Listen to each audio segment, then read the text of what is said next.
Tão delirante. Imagina achar que eu me casaria com ele. Ela riu depois que eu a pedi em casamento na frente das amigas. Eu disse, você está certa, e saí do restaurante. Arrumei todas as minhas coisas enquanto ela ainda estava fora com elas. Ela chegou em casa e encontrou o apartamento vazio e uma mensagem. Imagina achar que eu ficaria. Uma semana depois, ela apareceu chorando na porta do meu apartamento.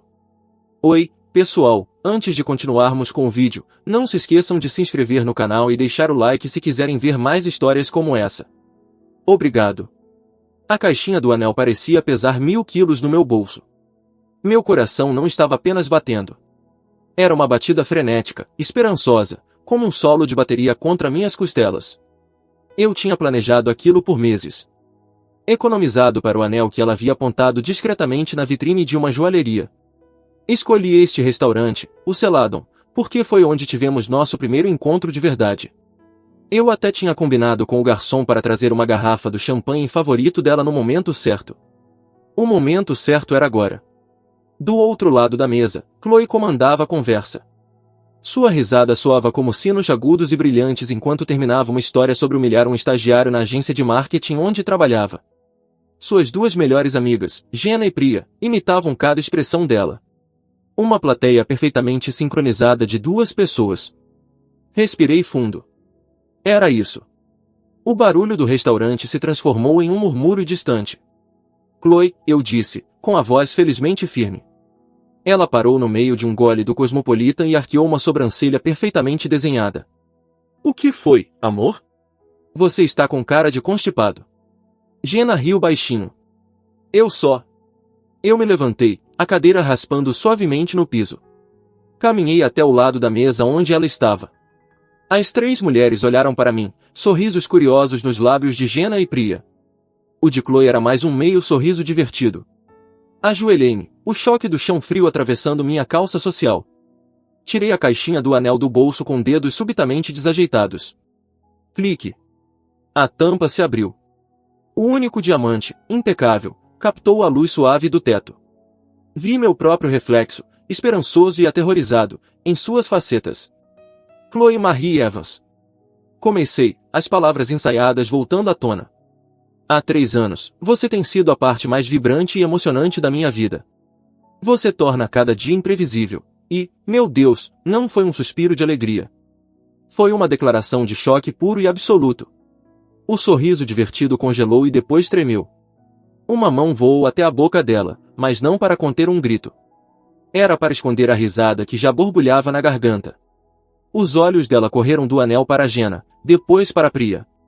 Uma única risada alta e vazia escapou. Você está falando sério? Ela perguntou, a voz alta o suficiente para que o casal da mesa ao lado olhasse. O solo de bateria no meu peito tropeçou e virou uma batida doente, fora de ritmo. Claro que estou falando sério. Eu te amo. Quero passar minha vida com você. Ela baixou a mão, o sorriso completo e cruel agora exposto. Recostou-se na cadeira, como se estivesse fisicamente se afastando da oferta nas minhas mãos. Olhou para Jenna, os olhos arregalados em incredulidade teatral. Você acredita nisso?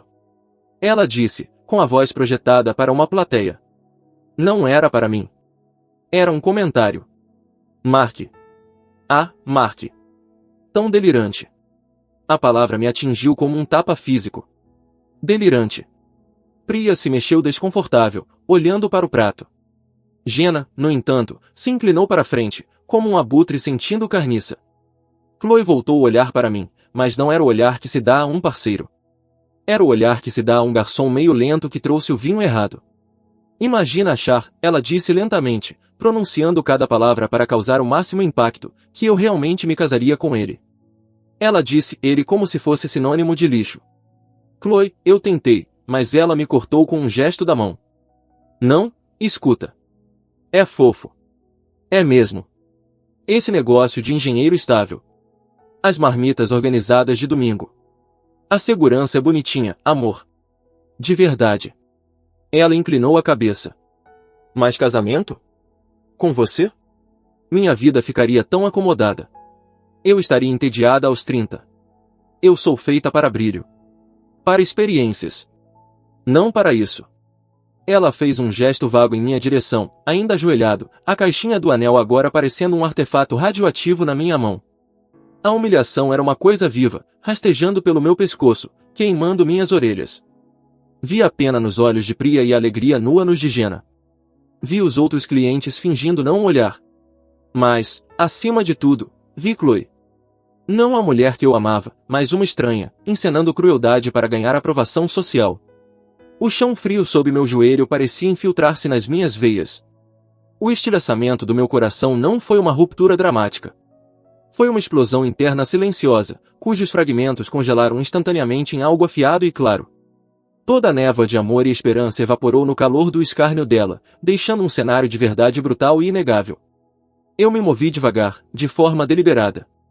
A batida frenética havia sumido, substituída por um silêncio profundo e estridente. Fechei a caixinha do anel. O clique da tampa foi o som mais alto do mundo. Levantei-me, as articulações parecendo velhas. Alcancei o bolso de trás, tirei a carteira. Calculei minha parte dos aperitivos e bebidas, acrescentei uma gorjeta generosa pelo espetáculo iminente e deixei o dinheiro sobre a mesa, ao lado do prato de pão intocado dela. Você está absolutamente certa, eu disse, com a voz calma, plana, sem emoção alguma. Nem parecia minha. Erro meu. Não olhei para Jenna nem para Priya. Não olhei para as outras mesas. Certamente não olhei para Chloe, cujo sorriso ensaiado finalmente vacilava em confusão. Virei-me e caminhei em direção à saída. Não saí batendo a porta. Não corri. Caminhei com o passo firme e decidido de um homem que acabará de receber um mapa para sair de uma prisão que nem sabia que existia.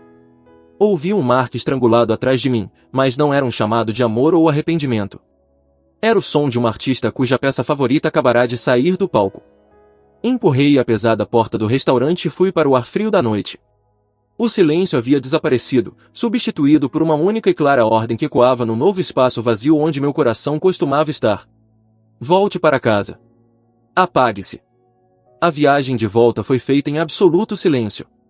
Não liguei o rádio. Não gritei nem chorei. Apenas percorri as ruas familiares, minha mente operando com uma clareza aterradora, cristalina. A dor emocional estava ali, um vasto oceano escuro esperando para me engolir.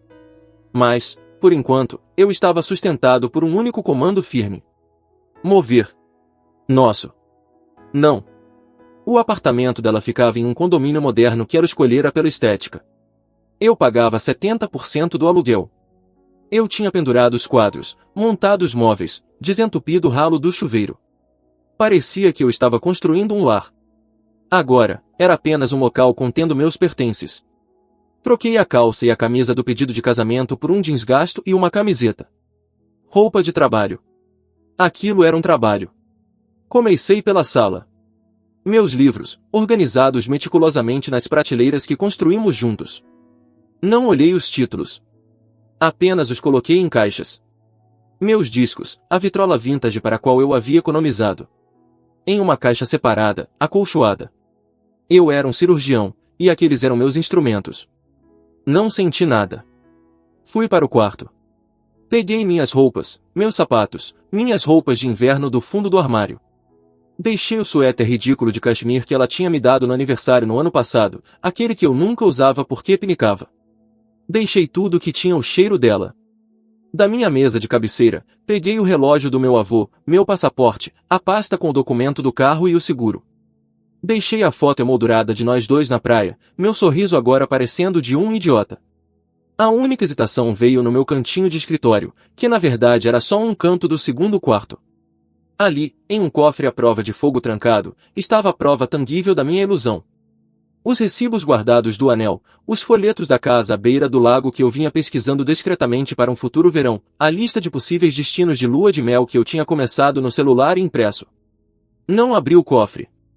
Coloquei tudo dentro de um caixote. Eu queimaria depois. O trabalho físico era aterrador. Fita rasgando. Caixas sendo lacradas. O baque surdo de recipientes empilhados. Eu era um fantasma apagando meticulosamente o próprio rastro. Peguei minhas facas de cozinha de alta qualidade, aquelas que eu usava para cozinhar as refeições que ela postava no Instagram. Deixei as panelas antiaderentes chamativas que ela comprará porque eram bonitinhas. Peguei minha caixa de ferramentas. Deixei os móveis. Tudo estava contaminado, um cenário para uma peça que agora havia terminado, definitivamente. 3 horas. Foi quanto tempo levou para reduzir minha vida naquele espaço a uma pilha organizada de caixas e 2 malas junto à porta. O apartamento parecia estranho, desequilibrado, mais vazio, mas não totalmente vazio, como um museu depois de um roubo apressado. Fiz uma última varredura. Banheiro. Meu barbeador. Minha escova de dentes. A colônia cara que ela dizia amar. Deixei as toalhas combinando. Então me sentei em um banco da ilha da cozinha, aquele onde eu tinha tomado tantos cafés da manhã solitários enquanto ela dormia. Peguei o celular. A foto de contato dela, rindo, cabeça jogada para trás, parecia me encarar. Eu não a bloqueei. Ainda não. Digitei uma única frase. Não era raiva. Não era tristeza. Era um eco simples, factual. O último prego no caixão que ela mesma havia construído. Imagina achar que eu ficaria. Eu apertei enviar. Vi a mensagem ser entregue. Então, e só então, fui até as configurações. Bloqueei o número dela. Abri cada aplicativo de rede social. Bloquear. Bloquear. Bloquear. Não foi um ato de fúria. Foi um protocolo de cibersegurança. O corte de uma linha comprometida. Contratei uma van por aplicativo, com um motorista que não fez perguntas. Carregamos minha vida na parte de trás em 10 minutos silenciosos. Quando saí com meu próprio carro, a van me seguindo, não olhei para trás, para o prédio. Eu já tinha ido embora. Meu melhor amigo, David, abriu a porta às 23h30, segurando um monitor de bebê adormecido. Ele olhou uma vez para o meu rosto, para os faróis da van ligada atrás de mim e para a pilha de caixas, e simplesmente deu passagem. O quarto de hóspedes está livre. Colocamos o bebê para dormir faz 1 hora, então pisa leve. Sem perguntas. Isso é amizade de verdade. A represa rompeu por volta das 2 da manhã, no escuro, no silêncio estranho do quarto de hóspedes do David. O oceano de dor finalmente transbordou a muralha de adrenalina e clareza. Foi uma tempestade silenciosa e violenta. Mãos tremendo. O peito arfando. As lágrimas quentes e vergonhosas de um homem descartado em público encharcando um travesseiro emprestado. Eu deixei acontecer. Não lutei contra isso. Eu me devi àquela única noite de devastação pura, absoluta. Quando a esposa do David, Sarah, me trouxe café na manhã seguinte, os olhos dela estavam suaves de pena. Ela é uma idiota, Mark, disse simplesmente, colocando a mão de leve no meu ombro. Uma idiota cruel e superficial. Eu assenti, aquela sensação oca voltando. O luto ainda estava ali, mas a clareza também tinha voltado, agora mais fria. Eu sei. Eu só não via. Você viu o que queria ver, David resmungou, entrando na cozinha. Ela te mostrou quem ela é ontem à noite. Em HD. Acredite nela. Eu acreditei. Na semana seguinte, eu operei. Liguei para o proprietário, expliquei a situação em termos diretos, sem emoção. Paguei uma multa pesada para quebrar o contrato, transferi minha parte da penalidade e enviei o comprovante por e-mail ao proprietário com instruções para repassar a inquilina restante. Minhas obrigações legais estavam encerradas. Não olhei as redes sociais dela. Silenciei ou deixei de seguir qualquer pessoa que fosse principalmente amiga dela. Mas o mundo é pequeno, e a informação sempre encontra um jeito de passar pelas frestas. Um amigo em comum neutro, Ben, mandou mensagem 3 dias depois. Ben, ei, cara. Ouvi umas coisas malucas. Você está bem? Eu, estou bem. Agradeço por checar. Bem, ela está dizendo para as pessoas que você teve um surto psicótico e a abandonou. Mas a namorada do meu primo estava no Celadon naquela noite. 2 mesas ao lado. A história que ela contou é diferente. Eu, imagino que seja. Bem, só queria te avisar que a narrativa não está colando. As pessoas estão comentando sobre ela. Eu não respondi. Eu não precisava que a narrativa colasse. Eu só precisava que ela não me alcançasse. Alguns dias depois, enquanto rolava distraidamente o Instagram do David, apaguei meus próprios aplicativos. Vi um post de um cara que eu conhecia vagamente. Uma foto em grupo em um bar na cobertura. E ali, bem no centro, estava Chloe. Agarrada ao braço de um cara chamado Léo. Léo, que trabalhava com parcerias de marca e era conhecido na academia por seus tênis neon e pelo hábito de falar das suas rendas extras. Na foto, o sorriso de Chloe estava largo demais, os olhos brilhando com uma energia frenética. A legenda dizia, vibes impecáveis com a galera. Brilho. Hashtag vivendo a vida. O veículo do karma havia chegado. Brilhante, vazio e pontual. Foi no 7º dia, enquanto eu finalizava o contrato de um apartamento pequeno, limpo, de um quarto só, que cometi um erro tático. Precisei desbloquear o número dela por 5 minutos para autorizar a transferência final de um depósito de serviços públicos da nossa antiga conta conjunta. O bloqueio ficou suspenso por talvez 90 segundos quando meu celular vibrou. Não era mensagem. Notificação de correio de voz. Meu polegar pairou sobre ela. Aquilo era a primeira migalha. O primeiro puxão na linha. Apertei play e coloquei no viva voz, recostando-me na cadeira rígida da imobiliária. A voz dela encheu o pequeno escritório estéril. Estava trêmula, fina, carregada de uma confusão que beirava a raiva. Não havia lágrimas. Ainda não. Mark. Oi. É a Chloe. Isso é insano. Você precisa vir buscar o resto das suas coisas. Eu não sou seu depósito. Você não pode simplesmente ir embora. Precisamos falar sobre o contrato. O proprietário está sendo estranho. Me liga de volta. Isso é tão infantil. Clique. O tom era magnífico. Nenhum pedido de desculpas. Nenhum reconhecimento do papel dela. Apenas uma perplexidade cheia de direito. Como você ousa arcar com as consequências das minhas ações? Como ousa não estar aqui para administrar o estrago? Um sorriso lento e frio tocou meus lábios pela primeira vez em uma semana. Não havia calor nele. Era o sorriso de um jogador de xadrez que vê a abertura condenada do oponente. Apaguei o correio de voz. Bloqueei o número novamente. Assinei o contrato do meu novo apartamento. O silêncio do meu lado já não era apenas ausência de som. Era uma arma, e ela estava só começando a sentir o fio. O silêncio era o meu santuário. No meu novo apartamento, uma caixa compacta e iluminada pelo sol, com paredes em branco e cheiro de tinta fresca, comecei o trabalho silencioso de reconstruir um homem.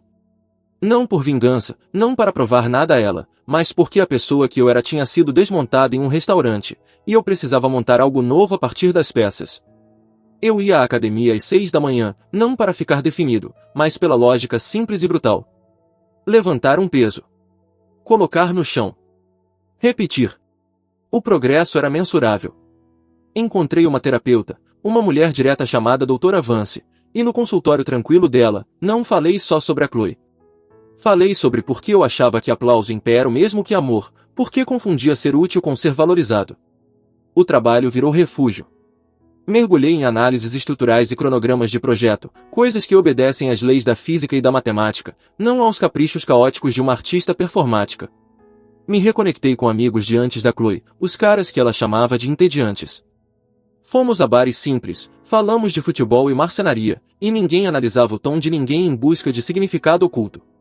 Comprei uma única poltrona confortável e a coloquei perto da janela. Nas manhãs de sábado, eu sentava ali com um café, ouvindo a cidade acordar, e senti uma sensação tão estranha que levei semanas para identificá-la. Paz. A guerra, no entanto, estava sendo travada do outro lado do silêncio. Tentativa 1. O ataque lógico. Mensagem de número desconhecido. Número desconhecido. Mark, é a Chloe. Precisamos ser adultos sobre isso. O proprietário está ameaçando ação legal por quebra de contrato. Você é legalmente responsável por metade da multa. Tenho a papelada. Vamos nos encontrar e resolver isso como pessoas racionais. Esse afastamento é infantil. Eu encarei a mensagem. A audácia era quase impressionante. A ação legal era a multa que eu já tinha pago e enviado o comprovante por e-mail. Ela estava mentindo ou nem sequer tinha checado o e-mail. Envolvida demais no próprio drama. Não interagi. Abri meu aplicativo do banco, encontrei a transação da multa, tirei um print e encaminhei para o mesmo número com a legenda, quitado. 12 de abril. Ver anexo. Em seguida, bloqueei o número. Tentativa 2. A sondagem emocional. Uma ligação. Tarde da noite. Um número novo. Atendi no terceiro toque, sem dizer nada. Mark. A voz dela estava grossa, úmida. A performance tinha mudado de gênero, da comédia para a tragédia. Sou eu. Permaneci em silêncio. Oi. Eu recebi o print. Eu não tinha visto o e-mail. Está tudo tão. Uma respiração trêmula. O Léo, o cara com quem eu estava saindo, ele não é nada como você. Ele pegou $500 emprestados para uma oportunidade imperdível e simplesmente sumiu. Minhas amigas estão estranhas. A Jenna disse que eu talvez tenha exagerado. No restaurante. Eu conseguia ouvir a construção cuidadosa da frase, o teste das águas. Ela estava me oferecendo um pedaço de culpa, para ver se eu mordia. Ela preencheu o silêncio que deixei. Eu sinto falta da nossa rotina. De chegar em casa e você já ter começado o jantar. De saber que as contas estavam resolvidas. Era estável. A palavra que ela antes cuspira como insulto agora era oferecida como um tributo saudoso. A gente pode só conversar? Um café. Sem expectativas. Eu acho que cometi um erro terrível. O apelo ficou suspenso no ar. O antigo eu teria desmoronado. O antigo eu ouvia uma donzela em perigo. O novo eu ouvia uma consumidora que devolveu um produto, achou o substituto defeituoso e queria saber se a garantia ainda valia. Eu já retirei minhas coisas e quitei o contrato, eu disse, com a voz calma. Um lago plano.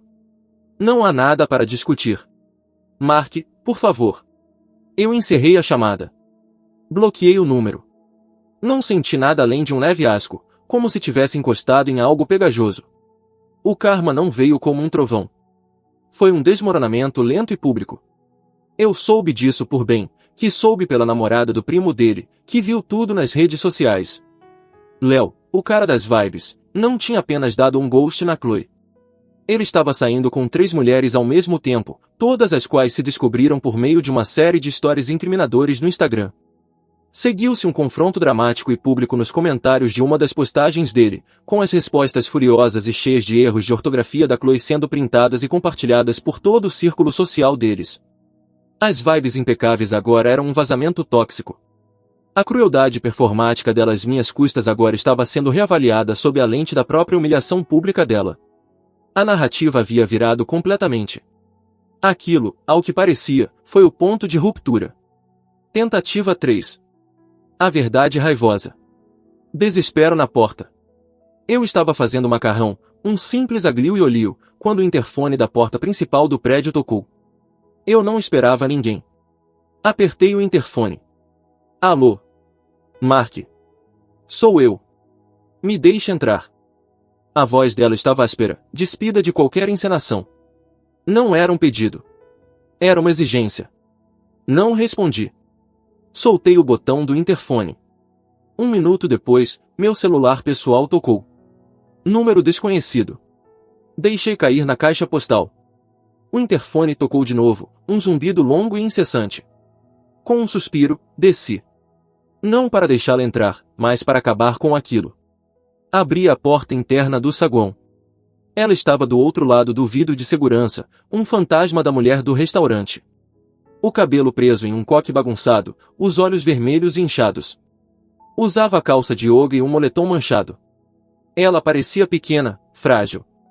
Ao me ver, pressionou as mãos contra o vidro. Abre a porta, Mark. A gente precisa conversar. Agora. Eu não abri. Fiquei ali dentro, braços cruzados. Diga o que você precisa dizer. Me deixe entrar, ela sibilou, a voz falhando. Você tem que me deixar entrar. Olha o que você fez. Você foi embora e destruiu tudo. Permaneci em silêncio, observando-a. Você me deixou com o aluguel inteiro. Com as contas. O Léo limpou minha conta do Venmo. Minhas amigas não retornam minhas ligações. A Jenna disse que eu crio drama. As palavras dela caíam em avalanche, um acúmulo de consequências com a culpa colocada diretamente em mim. Isso é culpa sua. Se você não tivesse feito aquilo, aquele espetáculo no restaurante, nada disso teria acontecido. Finalmente falei, a voz baixa e constante. Eu pedi você em casamento.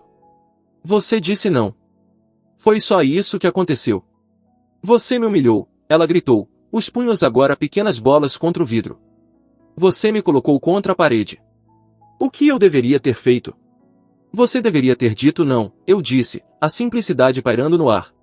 Você não precisava fazer um monólogo. Ela me encarou, o peito subindo e descendo. O papel de vítima estava escorregando, corroído pela minha calma irritante. A verdadeira base do caráter dela emergia. Você nunca foi suficiente mesmo, ela cuspiu, a máscara finalmente caída, revelando o rosto rosnando por baixo. Você era um tapa-buraco. Um sofá confortável que eu estava esperando substituir. Eu estava te fazendo um favor ficando com você. Você é um homenzinho chato e previsível e vai morrer sozinho, seu bastardo frio. Ali estava a verdade crua, feia e final. Eu não estremeci.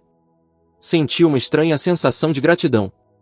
Ela acabará de confirmar, em detalhes explícitos, que cada grama de dor tinha valido a pena por aquele momento de clareza. A senti uma única vez, devagar. Ok. Então me virei e caminhei de volta em direção às escadas. Mark, ela gritou, o som abafado pelo vidro. Mark, volta aqui. Não olhei para trás. Subi as escadas até meu apartamento silencioso, até o cheiro de alho e azeite dourado, até minha única cadeira ao lado da janela. Servi o macarrão, sentei e comi minha refeição em perfeita e ininterrupta paz. O interfone tocou mais uma vez, um estouro curto e furioso, e então silenciou para sempre.